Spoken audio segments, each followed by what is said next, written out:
Vamos a buscar entonces Mateo capítulo 27.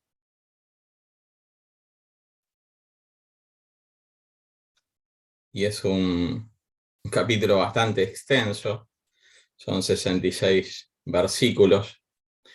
Eh, el que viene ya son menos versículos, son 20 versículos, pero este capítulo 27 tiene la suma de varios acontecimientos en el libro de Mateo y son 66 versículos, así que vamos a tratar de hacer una especie de resumen que tengo escrito aquí, como para poder atender en este tiempo cortito estos 66 versículos. Y como es clase de escuela dominical, llevarnos una enseñanza práctica, ¿sí? Una reflexión en esta noche. Eh, la verdad que es un capítulo hermoso como para hacer un estudio, pero no es el caso, ¿sí? Vamos a tomar algunas reflexiones para llevar algo práctico a nuestras vidas. Vamos a leer verso 1 y vamos a ir. Yo lo que hice es separarlo, capítulo, en tres temas. Previo a la crucifixión, ¿sí? Después la crucifixión y la muerte del Señor Jesús. Y el tercer punto, que lo refiero a los títulos que tenemos en nuestras Biblias, la sepultura del Señor, ¿sí? Y todo esto es previo justamente al capítulo 28, que después se relata en Mateo la resurrección del Señor.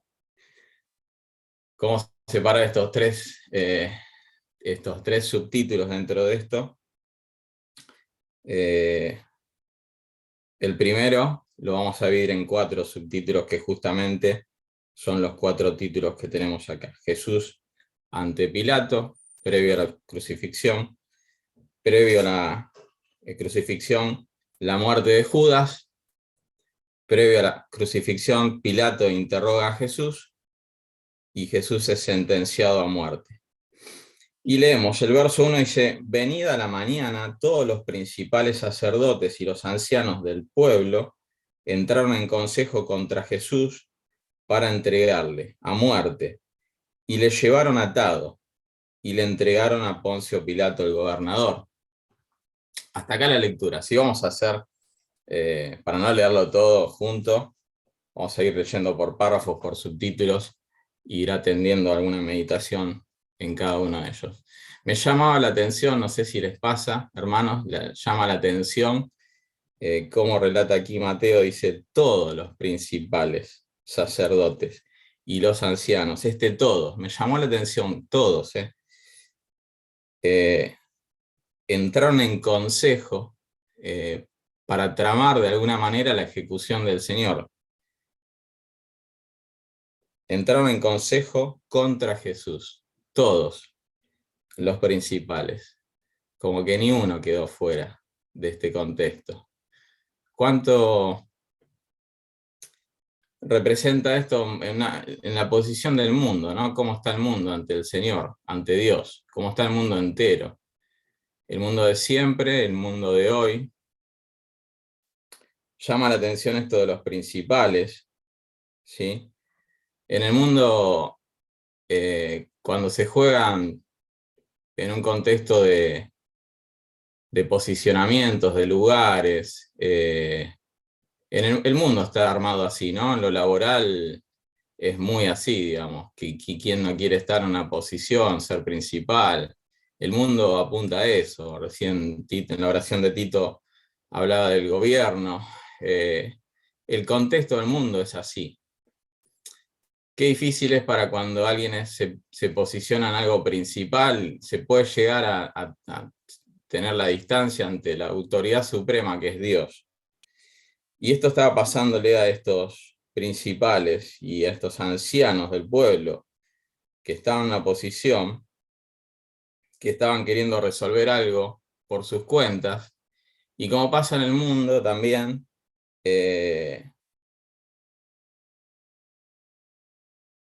le entregaron a Poncio Pilato. O sea, siempre hay uno más arriba, ¿no? Siempre hay alguien más todos estos principales, digamos, posicionándose, buscando. Más adelante la palabra del Señor dice que lo estaban haciendo por envidia. O sea, nos puede llamar la atención, pero por otro lado, no, ¿no? O sea, todos estaban en esa posición. No querían que el Señor tenga ese lugar, ¿sí? Querían tener ellos un lugar, no querían que el Señor lo tenga y por envidia estaban haciendo esto.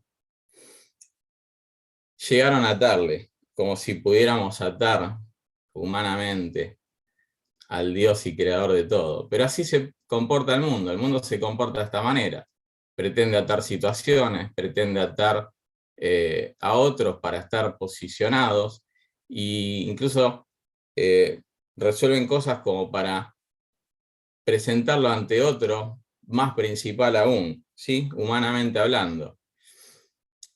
¿Qué enseñanza rápida yo quería sacar para mí también, digamos? Es entender y aceptar la realidad.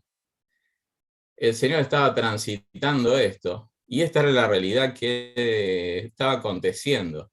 El mundo se comporta así. Muchas veces como creyente nos pasa, ¿no? Me pasa mucho a mí, a veces uno trata, o uno es idealista y pretende que todo esté perfecto. El mundo está de mal en peor, el mundo se comporta de esta manera, y nos cuesta a los creyentes, nos cuesta mucho, nos duele, ¿sí? Que las cosas que acontecen sean así. Nos duele que quizás en el país esté sufriendo, etc. Buscamos otra realidad. Sin embargo, esa es la realidad. La enseñanza práctica es poder entender y poder aceptar también la realidad. Aquí el Señor estaba ante esta realidad, casi que no la podemos entender, todos en contra de Él. Esa era la realidad de ese momento y de esa circunstancia, preparada obviamente por el Señor. Cuando vamos al verso 3, y ahora vamos al título Muerte de Judas, yo me ponía como anotación muerte eterna, porque se habla de otros discípulos que han seguido al Señor 3 años siguiéndolo, pero se habla de una muerte, pero que no es eterna, o sea, es una muerte circunstancial porque han sido seguidores del Señor y han sido salvos y esa muerte es circunstancial aquí en la tierra, pero no es eterna. Sin embargo, la de Judas es eterna, lamentablemente. Sí, leemos. Entonces Judas, el que le había entregado, viendo que era condenado, devolvió arrepentido las 30 piezas de plata a los principales sacerdotes y los ancianos, diciendo: yo he pecado entregando sangre inocente. Mas ellos dijeron: ¿qué nos importa a nosotros? Allá tú. Y arrojando las piezas de plata en el templo, salió y fue y se ahorcó. Los principales sacerdotes, tomando las piezas de plata, dijeron: no es lícito echarlas, en el tesoro de las ofrendas, porque es precio de sangre. Y después de consultar, compraron con ellas el campo del alfarero, para sepultura de los extranjeros. Por lo cual, aquel campo se llama hasta el día de hoy campo de sangre. Así se cumplió lo dicho por el profeta Jeremías cuando dijo: y tomaron las 30 piezas de plata, precio del apreciado, según precio puesto por los hijos de Israel, y las dieron para el campo del alfarero, como me ordenó el Señor. Bien, hasta aquí la lectura.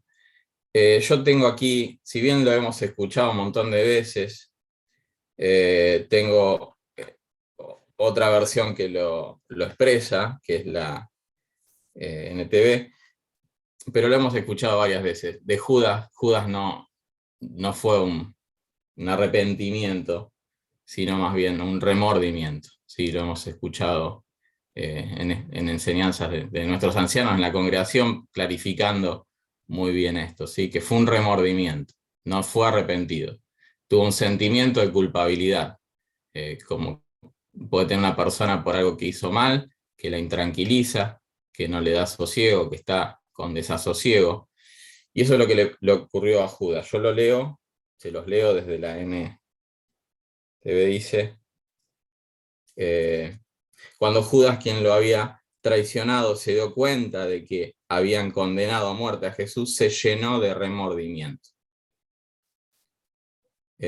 Bueno, continúa la lectura, pero destacamos esa palabra, ¿no? esa posición que tomó lamentablemente Judas, que ante una emoción, ante un sentimiento que quizás fue más fuerte que su pensamiento, que su razonamiento, que su acción correcta, tomó un camino incorrecto que fue justamente ese remordimiento, lo llevó no pensó, no llevó su vida delante del Señor pidiéndole perdón, arrepintiéndose como correctamente sabemos que debemos hacer ante Dios, y ese remordimiento lo llevó a una acción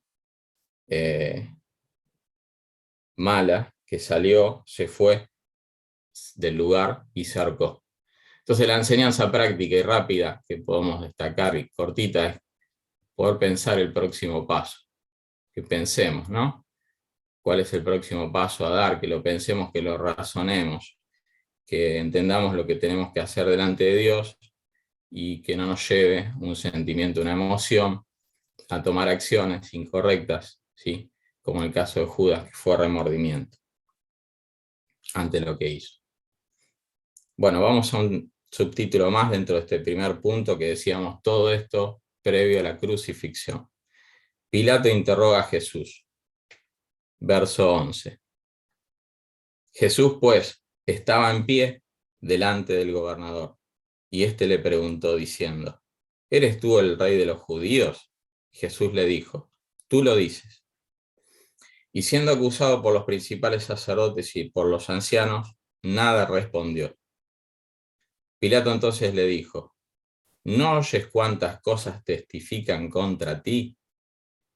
Pero Jesús no le respondió ni una palabra. Voy a dejar después del punto y coma para el final, ¿sí? Después lo leemos. Voy a leer sobre otra versión, y lo que quiero que meditemos y la enseñanza o el pensamiento, se los adelanto, es imitar al Señor. Y vemos cómo me marqué esto, nada respondió el Señor. En otra versión dice, Jesús se encontraba frente a Pilato, el gobernador romano. ¿Eres tú rey de los judíos?, le preguntó el gobernador. Tú lo has dicho, contestó Jesús. Entonces, cuando los principales sacerdotes y los ancianos presentaron sus acusaciones contra él, Jesús guardó silencio. Me subrayé esto porque me gustó cómo lo expresa también. En la anterior dice, en la 1960 dice, nada respondió. Aquí dice, Jesús guardó silencio. El Señor guardó silencio. Estaba preparado para hacerlo. Estaba enfocado. A pesar de todo lo que le estaba aconteciendo, él guardó. O sea, fue una acción que él hizo. Fue meditado, contemplado por él. Claro, tenía las capacidades, las mismas que nos plantea a nosotros, que podamos crecer y poder llegar a imitarle, ¿no? Digamos, ser manso, humilde. Pero voy un pasito más allá en este pensamiento, en esta reflexión, quisiera, en esta noche. El Señor estaba enfocado. El Señor estaba enfocado en la obra de la cruz, estaba enfocado en nosotros. Entonces, todo ese contexto difícil lo transitó de una manera especial, con mansedumbre, pero estaba enfocado. Entonces, en ese momento, evidentemente, en su perfección era lo que tenía que hacer, guardar silencio. Me gusta cuando en la 1960 termina, y ahora terminamos de leer después del punto y coma, dice, de tal manera que el gobernador se maravillaba mucho. Que podamos imitarlo al Señor, ¿no? Porque de esa manera el resto se va a maravillar, se va a sorprender. Esa es la enseñanza práctica, poder imitarle y poner foco. El Señor ponía foco en la obra, en el Padre, y eso le permitía transitar de esta manera, aún una circunstancia tan difícil como esa. Bien, pasamos al segundo tema, por así decir, o la segunda división, que tiene que ver con... Perdón, no, me queda un punto más. Jesús sentenciado a muerte. Estaba queriendo hacer cortito, ¿no? Pero tenemos más versículos acá. Jesús sentenciado a muerte. Son y 25. Vamos a hacerlo rápido. Vamos a leerlo. Ahora bien, en el día de la fiesta, acostumbraba el gobernador soltar al pueblo un preso, el que quisiesen. Y tenían entonces un preso famoso llamado Barrabás. Reunidos pues ellos, les dijo Pilato: ¿a quién queréis que os suelte? ¿A Barrabás o a Jesús llamado el Cristo? Porque sabía que por envidia le habían entregado. Y estando él sentado en el tribunal, su mujer le mandó decir: no tengas nada que ver con este justo, porque hoy he padecido mucho en sueños por causa de él. Pero los principales sacerdotes y los ancianos persuadieron a la multitud que pidiese a Barrabás y que Jesús fuese muerto. Y respondiendo el gobernador le dijo: ¿a cuál de los dos queréis que os suelte? Y ellos dijeron: a Barrabás. Pilato les dijo: ¿qué pues haré de Jesús llamado el Cristo? Todos le dijeron: sea crucificado. Y el gobernador le dijo: pues, ¿qué mal ha hecho? Pero ellos gritaban aún más, diciendo: sea crucificado. Viendo Pilato que nada adelantaba, sino que se hacía más alboroto, tomó agua y se lavó las manos delante del pueblo, diciendo: inocente soy yo de la sangre de este justo, allá vosotros. Y respondiendo todo el pueblo, dijo: su sangre sea sobre nosotros y sobre nuestros hijos. Entonces le soltó a Barrabás. Y habiendo alzado a Jesús, le entregó para ser crucificado. Entonces los soldados del gobernador llevaron a Jesús al pretorio y reunieron alrededor de él a toda la compañía. Y desnudándole, le echaron encima un manto de escarlata y pusieron sobre su cabeza una corona tejida de espinas y una caña en su mano derecha. Hincando la rodilla delante de él, le escarnecían diciendo: salve, rey de los judíos. Y escupiéndole, tomaban la caña y le golpeaban en la cabeza. Después de haberle escarnecido, le quitaron el manto, le pusieron sus vestidos y le llevaron para crucificarle. Bien. En la semana me pasó cruzarme con alguien que en la calle, ¿no? Que le compramos algo con Damaris, unas medias, y era creyente, o eso explicaba y nos presentaba, y en la charla dice, ¿cómo es que decía? Por las dificultades, etcétera, decía, o las pruebas, que el Señor nos sazona, nos procesa, nos pone en un proceso de aprendizaje, y decía: hay que entenderlo a Dios. Y me quedó esta frase, ¿no? Cuando leía todo esto, o sea, lo vengo leyendo hace un tiempito, pero quiero decir, volví a leerlo y conectaba con esto que esta mujer en la calle nos hacía pensar, ¿no? También. Entonces un poco lo quise plasmar como algo práctico. Poder entender a Dios. Sí, aquí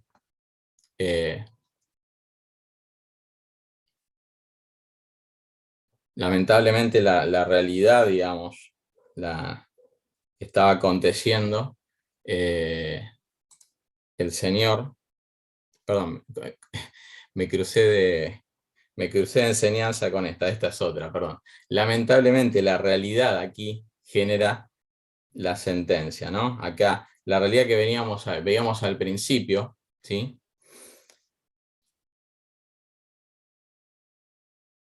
Lamentablemente genera una sentencia que es la que le acontece al Señor. Y en los últimos versículos dice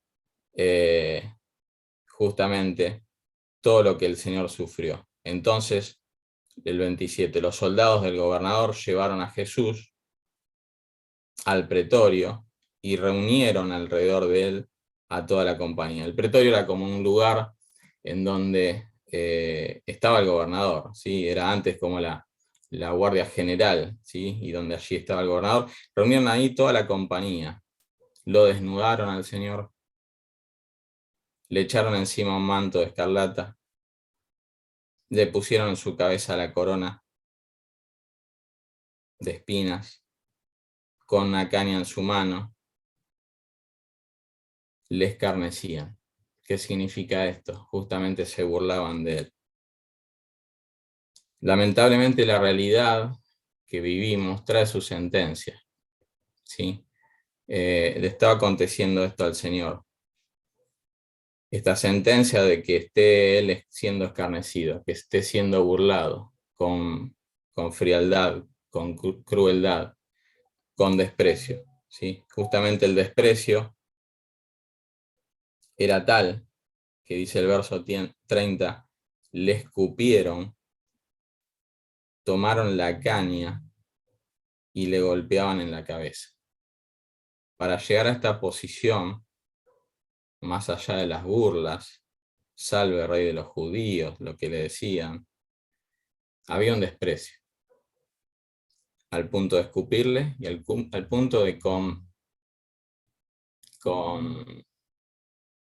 crueldad golpearle con una vara a la cabeza. Después de que le escarnecieron, lo llevaron a crucificarle.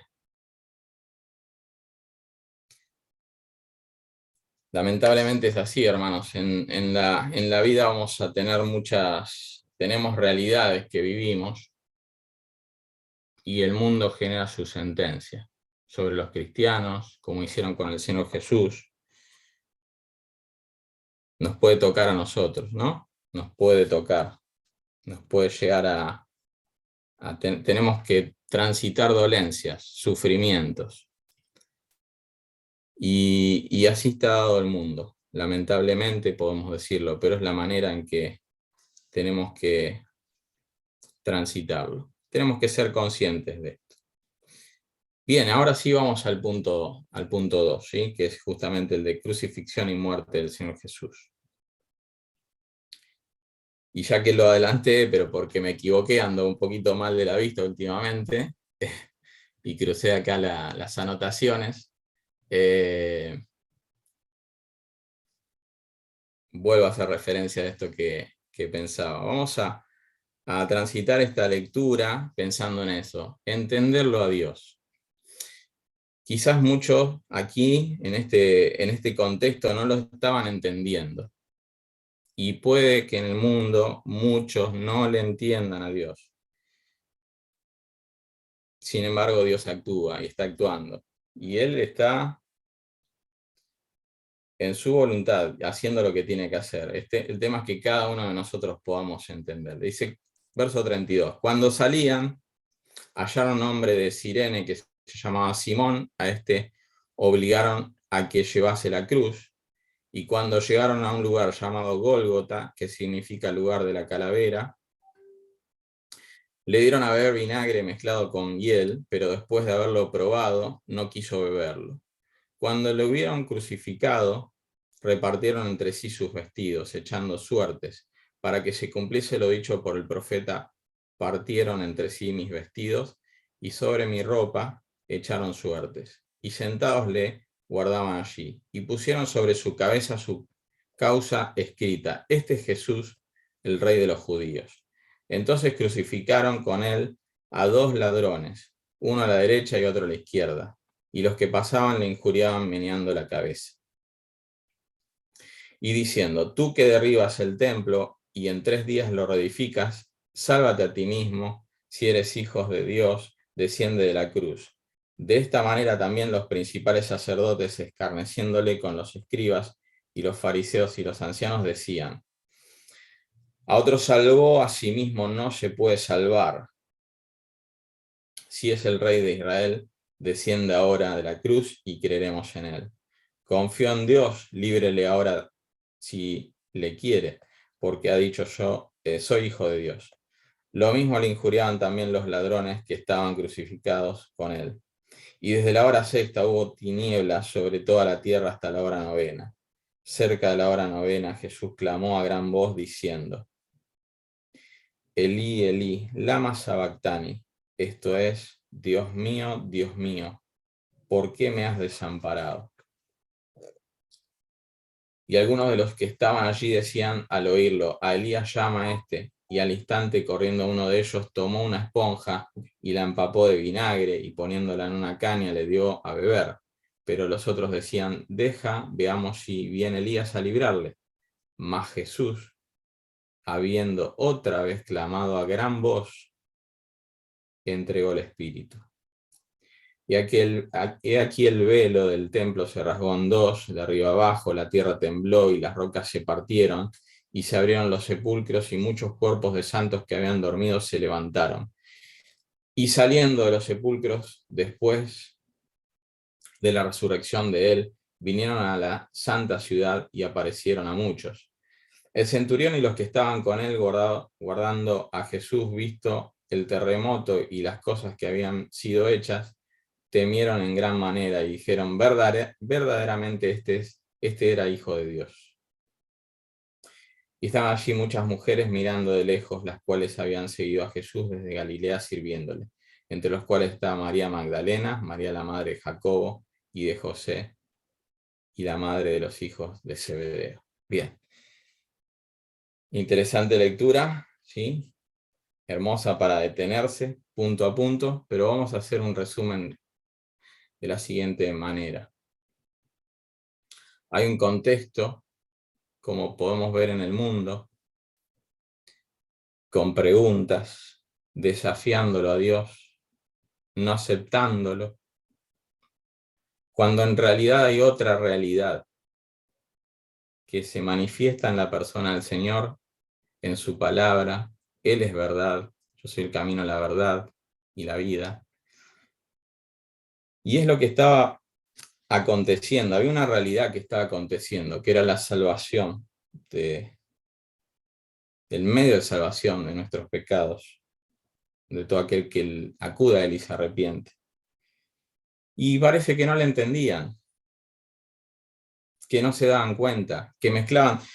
El Señor acá nos escribe en su palabra, este relato dice que clamó a gran voz, y lo hizo 2 veces. Una segunda vez, dice el verso 50, mas Jesús, habiendo otra vez clamado a gran voz, las 2 veces fue a gran voz. Parece que el mundo no le escuchaba, parece que no le entendía, parece que los que estaban allí confundían. Y el Señor clama a gran voz, diciendo: Dios mío, ¿por qué me has desamparado? Ya acontecía la separación de Dios, ese desamparo por la carga de nuestros pecados.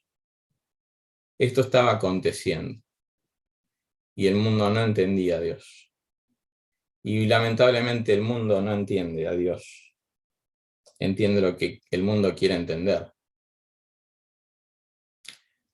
Sesgado por Satanás, pero mucho más por cada uno, por el orgullo. Dios sigue hablando, muchas veces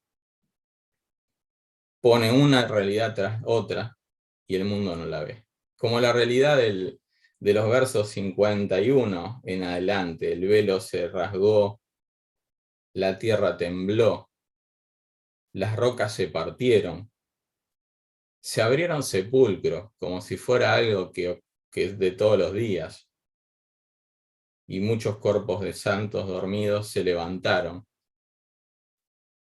Hubo un terremoto, y solo algunos dicen y ven, como el centurión: verdaderamente este es hijo de Dios, este era hijo de Dios. ¿Cuál es la enseñanza práctica rápida? Que el Señor nos ayude a entender a Dios, que nos ayude incluso a nosotros como creyentes a entenderlo, a aprender cada día más y poder entenderlo cada día más. Y nos ayude a guiar a otros para que puedan entender a Dios, que puedan reconocerlo, que puedan entender lo que Dios está haciendo, lo que Dios hizo, que Dios está esperando a muchos aún antes de su venida. Bien, nos fuimos a 40 minutos, pero tomé nota que se fueron 8 tema de conexión, así que tenemos unos minutos más. Jesús es sepultado. El último tercer punto. Y la guardia ante la tumba. Todo esto previo a la resurrección del Señor. Jesús es sepultado. Leemos, verso 57. Cuando llegó la noche, vino un hombre rico de Arimatea, llamado José, que también había sido discípulo de Jesús.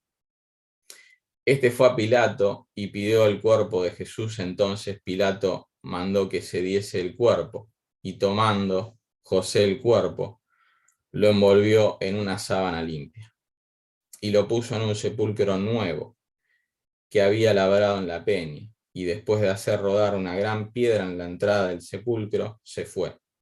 Y estaban allí María Magdalena y la otra María sentadas delante del sepulcro.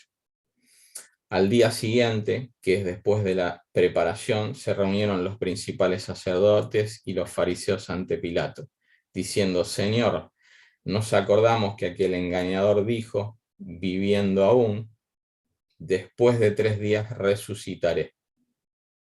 Manda pues que se asegure el sepulcro hasta el tercer día, no sea que vengan sus discípulos de noche y lo hurten y digan al pueblo: resucitó entre los muertos, y sea el postrer error peor que el primero.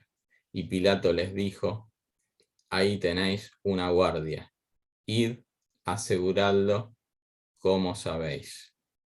Entonces ellos fueron y aseguraron el sepulcro, sellando la piedra y poniendo la guardia. Hasta aquí la lectura en esta noche. Son todos los acontecimientos previos a la resurrección del Señor.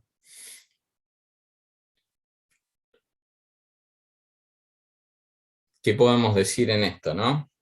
Quería que pensemos juntos. Por ejemplo, como preámbulo puedo hacer estas preguntas. Y no sé, Andrés, si podemos habilitar a que se conteste. ¿Qué es lo que más recordamos o rememoramos, sería la palabra, más? ¿El nacimiento del Señor? ¿Su muerte? ¿Qué contestaríamos? Por lo general, ¿qué nos pasa?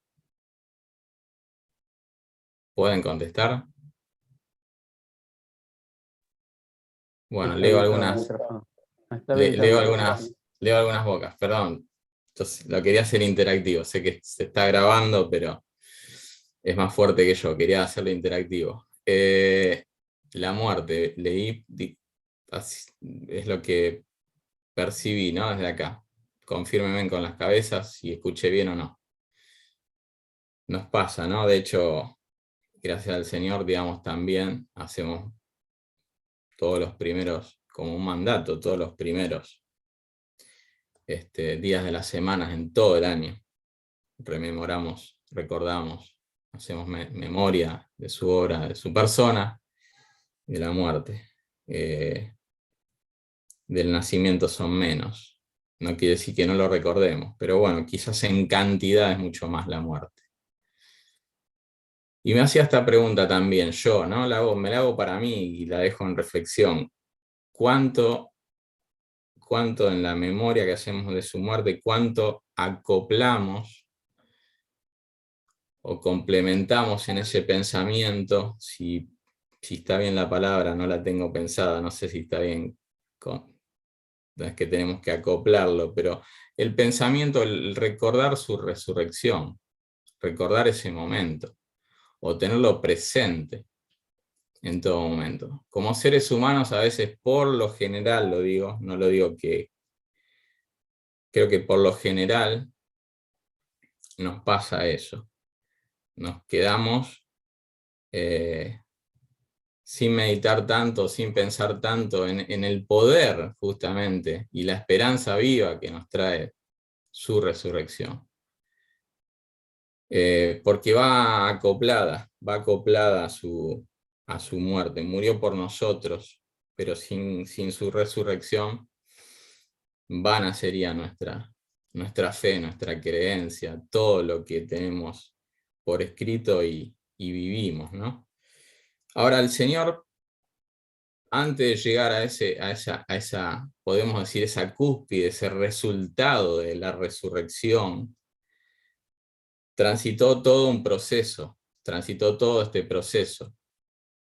Y en todo este proceso preparó momentos. Esa es un poco la enseñanza que podemos sacar en esta noche.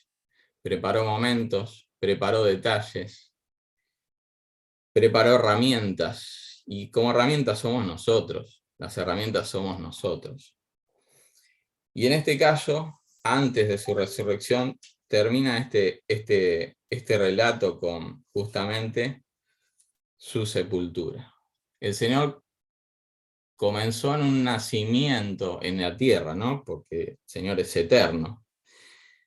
Estuvo en la creación, es eterno como Dios creó, pero comenzó en un nacimiento en un lugar pobre, preparado seguramente, con un propósito, así, pero en un lugar pobre. Va a terminar en el cielo, entronado, pero transitó aquí en la tierra antes de ser resucitado, en este sepulcro, en el que vino un hombre rico de Arimatea, llamado José, que también había sido discípulo de Jesús, era un seguidor del Señor.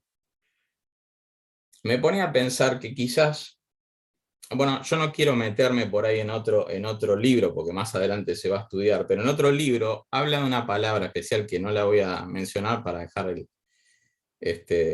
incógnita para el futuro, pero deja una palabra especial que fue que Arimatea se animó, lo voy a decir así, no la voy a declarar la palabra, se animó a ir ante Pilato, que quizás otra persona no hubiera ido, este hombre rico, hay varias características que se dan, porque esto del sepulcro se menciona en los 4 evangelios, como algunos otros pasajes no se mencionan los 4, esto del sepulcro se mencionan los 4. Y en los 4 se dice algo distinto y algo interesante. Y también se dice algo interesante y distintivo de José Arimatea. En este caso se menciona que era un hombre rico, que evidentemente tuvo la posición tal de animarse a ir ante Pilato y pedir el cuerpo del Señor. Y Pilato mandó que se lo diesen el cuerpo. Y dice que lo puso en un sepulcro nuevo, preparado, que era para él, ¿no? Que estaba labrado en la peña, en una roca. Y puso una piedra y la selló. Yo me ponía a pensar que el Señor prepara estos momentos, que prepara detalles y que presenta herramientas. Y las herramientas somos nosotros. El Señor nos utiliza. En este caso utilizó a este José de Arimatea para hacer este trabajo. Esto que tanto hemos escuchado y meditamos respecto a que previo a la resurrección y todos los acontecimientos del sellado de la piedra, de cómo fue removida, etcétera, etcétera. Pero para que eso acontezca, tuvo que haber un hombre yendo a buscar el cuerpo del Señor. En otros pasajes se lo menciona Nicodemo, que lo ayudó, acompañó, pusieron especias aromáticas, no se menciona aquí, pero el Señor presenta sus herramientas, que somos nosotros, somos los que el Señor va preparando, y para cada circunstancia, para cada momento, para cada aplicación, utiliza una herramienta distinta, una herramienta con detalles, para un momento de detalles. Para redondear y hacer un resumen rápido de todo lo que pudimos ver y poder llevarnos algo de práctico en esta escuela dominical, ¿cuál podría ser el resumen? ¿Sí? El próximo capítulo es el de la resurrección, la obra completada. Pero antes vemos en estos capítulos una enseñanza de un proceso, de que no era fácil, de que hay una realidad, aunque no nos guste, porque así está por el pecado. Que tenemos que pensar en próximos pasos y no adelantarnos, como quizás Judas pudo equivocarse. Que hay que imitarlo al Señor. Y que habrán sentencias ante las realidades, pero que Él prepara los momentos, el Señor prepara los detalles y prepara las herramientas. ¿Sí? El Señor nos guíe y nos ayude en esta tarde, en esta noche, de poder seguir meditando en otro momento y en lo personal cada uno de nosotros en estos capítulos tan interesantes y cruciales para la enseñanza del Evangelio, ¿sí? Su muerte y su resurrección. Amén.